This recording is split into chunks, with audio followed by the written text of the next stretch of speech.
Welcome to One-on-One with Expert Flyer. This is your host, Lisa Caslin, and today I'm bringing back Terry Suero. We talked with him, I don't know, what was it, about a month or two ago, Terry? And at that time, we were talking about, travel safety and the organization that he founded, Safe Travel Pathways, right? Correct. Yeah, okay. So today, Terry has his travel scientist hat on. He heads up a company called Toka Travel, and within that organization, they implement psychology in a very unique way through their travel awareness psychology program. And I really wanted to kind of get underneath that with Terry today to understand, how companies can utilize his services to really get the most out of their travel experiences. So let me say hi. Hi, Terry. Hi, how are you? Thanks for having me back. Great to be here. Absolutely, absolutely. So let's start with tell us a little bit about Toka Travel and then how TAP or travel awareness psychology fits into that. Toka Travel was born actually in Costa Rica out of a joint venture between a Costa Rican group, or Costa Rican DMC, or a destination company, partners in Switzerland and us in the US. But in 2010, we moved to the US and we were established here, specifically established in a research center in the Buffalo Medical Niagara campus to make sure that our roots were still tied to the scientific part of itinerary design. What's happened, right or wrong, is that we've seen the last 50 years an explosion of travel. People are traveling way more until now because of COVID. And partly because travel is more accessible, but also because information is a lot more accessible. And that's with the internet and computers. But what's been happening is that the art, what's referred to as art of itinerary design, is being lost. And travel agencies have changed their way of operating to the point that we are setting ourselves up for competition against something we can't compete, which are computers. Nowadays, most itineraries are being created by inventory management. You look and find out, okay, what hotel's available? This hotel's available. What are the activities I want to do? What is the transportation, the flights?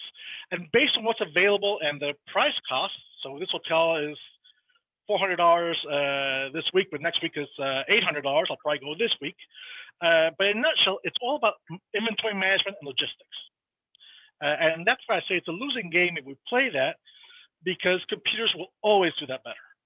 Mm-hmm. But furthermore, logistics and inventory management don't always translate to customer experience.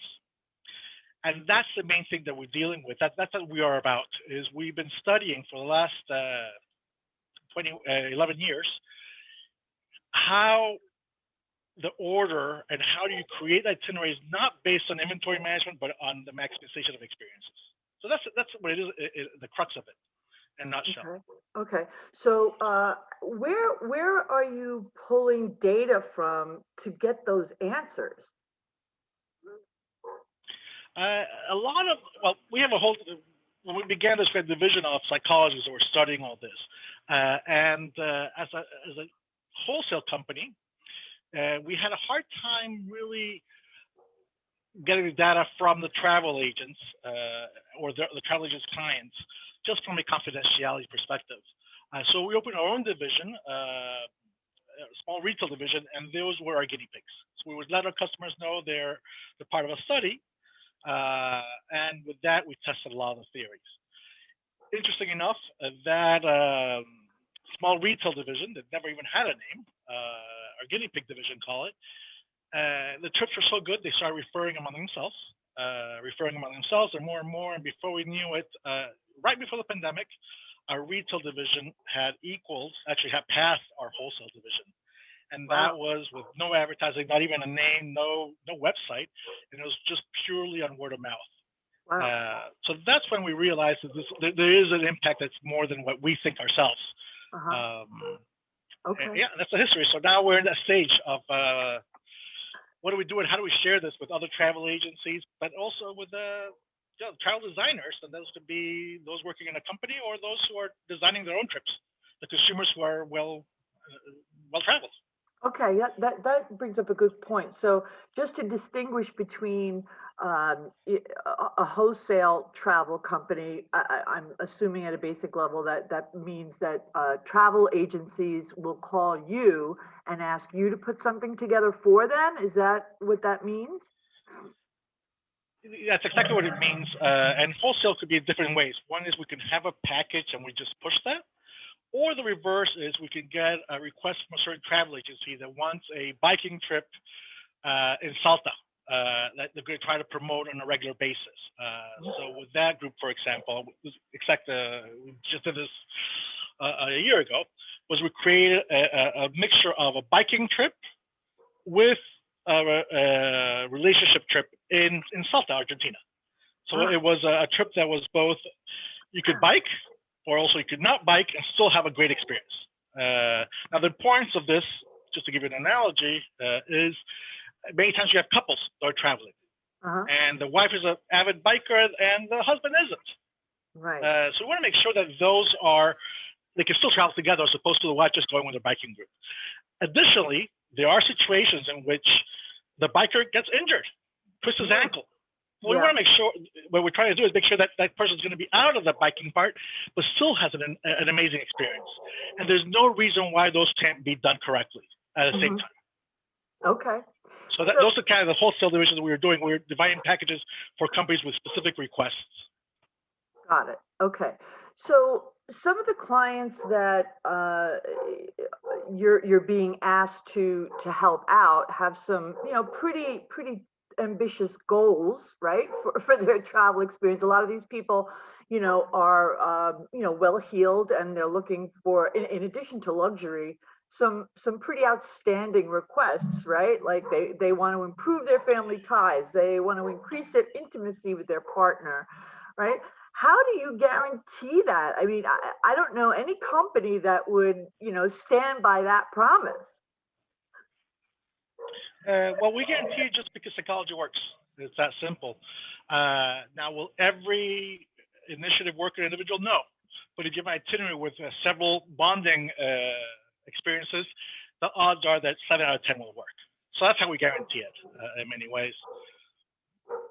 Okay. So all about numbers of probability. Okay. So you're specializing mostly in Central and South America, right? Is that your wheelhouse? Well, we began that. Not really, not anymore. Okay. We began with those markets because we needed unregulated markets. We do some crazy things.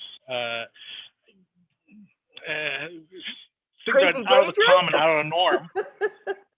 It can be, if that's what the client wants, but just crazy as far as not traditionally offered in a travel agency. Yes.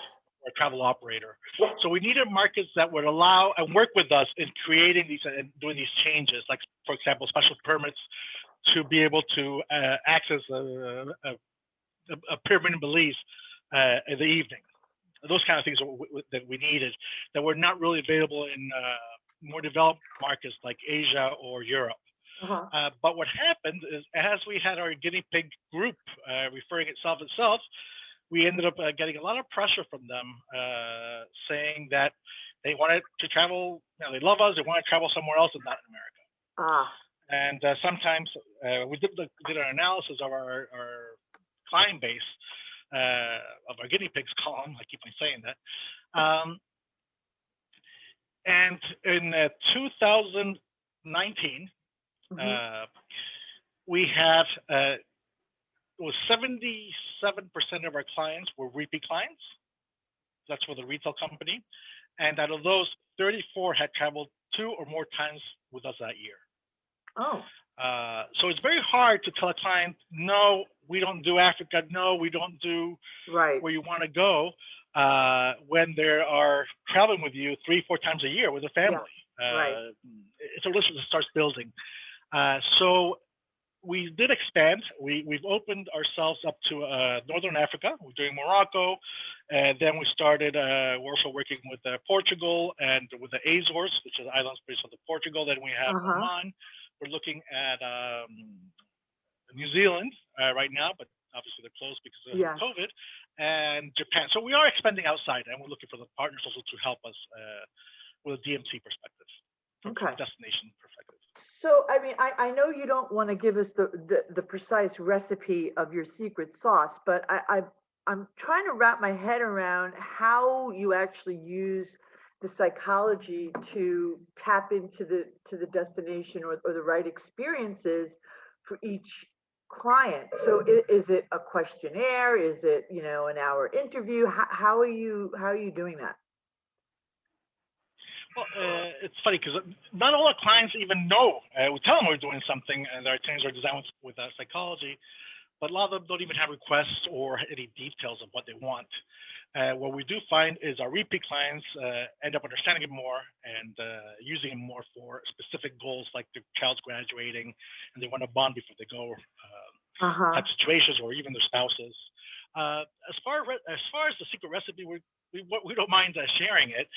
The problem is there is no recipe. A lot of the things that we have done, that we're doing, is psychology. It's simple psychology, as a matter of fact. And I can give you some of those examples. Yeah. But it's almost like if you're hungry and you just want to eat right now, you can go to McDonald's. I mean, they'll give you your meal immediately. Right. And healthy or not, that's very debatable, but you can get it right then, and with crispy French fries. And that's what we can refer to like an all-inclusive. You know what? No headache. It's easy. I just do it. Yeah. Now, is it the best experience? Probably not. Then after that, you start going to a traditional travel agent that can, design your itinerary a little bit. I want to go here and there, and they have relationships, and they could probably get you upgraded and whatnot. And that's kind of going to your neighborhood restaurant joint, where they know you, they kind of know what you like. Then the next level would be some of our more avid travelers. That's actually our ideal clientele, is people who've traveled a lot because they realize the value. But a more avid traveler many times does not go to a travel agent just because they can design itineraries better. They know what they want. They've done it for many times. And that would be the analogy of somebody learning how to cook and taking some cooking classes and learning how to do it. And then the final area is that where you approach a gourmet chef. And that's kind of what we are in the travel industry. So there isn't a specific secret. It's a whole bunch of secrets that come together to create an itinerary. And it's based on multiple things, just like a gourmet chef. It's the different ingredients and how you mix them, and more importantly, the order in which you blend them in, that will create that special flavor, the special feel. Okay. So there's an specific secret per se. Okay. As I said, a lot of these are very simple. I'm sorry. Okay. Go ahead.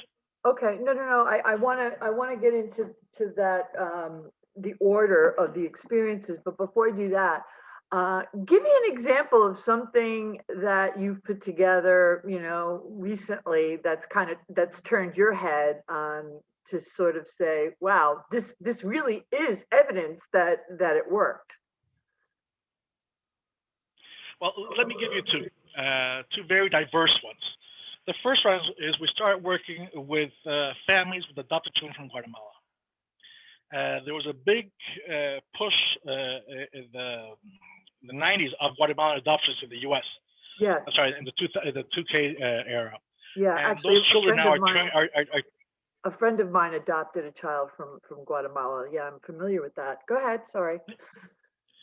And that was actually the largest group back at that time. And these children now are turning into teenagers, tweens and teenagers. And the question that we were asked by this travel agency is, how do we design itinerary for them that is designed specifically for the family going back, for that child who's starting to ask about where he or she is from? If you look at most travel agencies, especially heritage travel agencies, they've grown out of a mother or a father, but usually it is a mother, and there's reasons for that is an avid traveler and decides to create a travel agency to help other parents introduce their children to the country. Yeah. And that's, again, the home cook doing it. And in this case, it's almost like a wedding. You don't want to be a home cook. You want to make sure this is done by a professional. Right. And that's why we were called. So in this case, the system developed was one in which there was 3 priorities. The purpose of the trip was to be family bonding. Mm-hmm. The child had to have a self-esteem built in the trip to fortify them.